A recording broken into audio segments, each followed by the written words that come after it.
forecast path that we have right now still takes the storm into southwest Florida and rides north along the Gulf Coast until it falls apart on Monday. Now, right now there's rain and it's actually pretty breezy, and we've got showers across the area, but continue northward overnight into early tomorrow, and then that's when the hurricane force wind. This is a much better representation of the scope of what would be at least the tropical storm force winds. Of course, those hurricane force winds extend well out as well, but this is a big storm force gust, very possible 9 o'clock Sunday evening through about 6 o'clock Monday evening. Alright, since the hurricane is coming, got my generator, I got my extra fuel tank that I usually have in my boat. I got it filled up, some more fuel there, and the chainsaw to cut trees for neighbors, friends, and family. So it's very important. Get my house ready, help my friends, and after that, the last thing I would do is get the boat ready. And I'll show you what I did to get the boat ready. So what I did was I added some water here. There's 5 gallons of water there for weight. So keep in mind, this water is to use also in the house later if the water goes out. So this is a good storage to keep your water in. It helps your boat not to drift away. Also, what I did was filled up my freshwater tank here.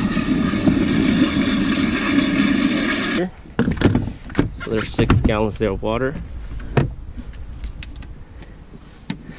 And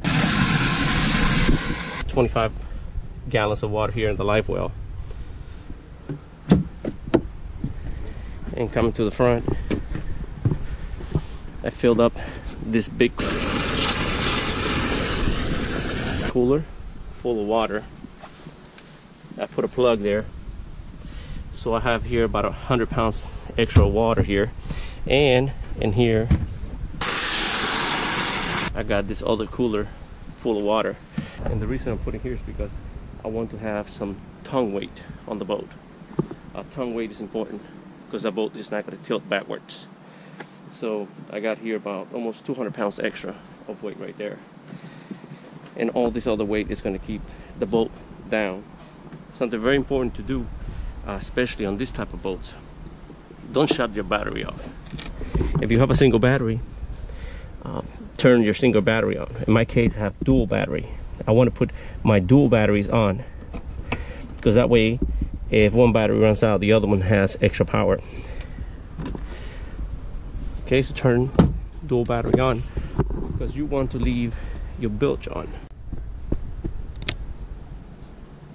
You want to leave your bilge on because if water starts gushing down right to your engine compartment, what's going to happen is your whole engine compartment is going to get flooded, like right up to here.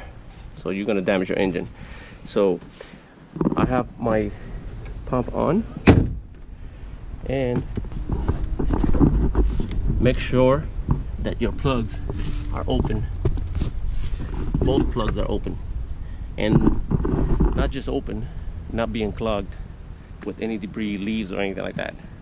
Because if that gets clogged, first thing it's going to do is run the power of your battery, and your bilge is going to stop working. So it's important to keep dual battery turned on. What I did was let the boat rested on a cinder block right here, and I left the wheel there just in case it falls off. And what I did here was I placed a strap on this side to bring the boat down to the ground. Remember, I put some weight here in the front and some weight in the back, but now I want to bring it down to the ground. So I put a top con here with this strap and put this real tight right here, and I have another one here.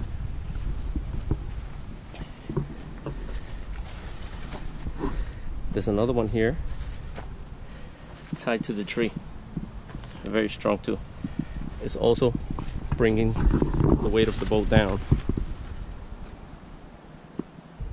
It's going to be about 100 miles per hour winds, maybe 110. You can start seeing the clouds. The bands are coming from Miami this way, so it's getting very close. Within 4 or 5 hours we start seeing some more rain here. Put some weight in your boat, front, fill up all your water containers that you have in the back, your water cooler. And like one of my viewers told me to take the cover off. Carl P, thank you very much. That was a great idea to take the cover off. I started thinking, you were right. If the wind comes to 100 miles per hour, Hurricane Irma will take the cover off for me. Thank you, Carl P. Appreciate your advice. So there it is, guys. I got 2 straps, cinder block, bring the weight down to the ground and take the cover off, and make sure you leave the batteries on and your bilge on. That way all that water dissipates from the boat. If the 2 holes in the bottom are not enough, you want that bilge to be working. Very important. Alright, hope everything goes good and nothing happens around here, and hope you guys stay safe too and stay out of the way of the hurricane.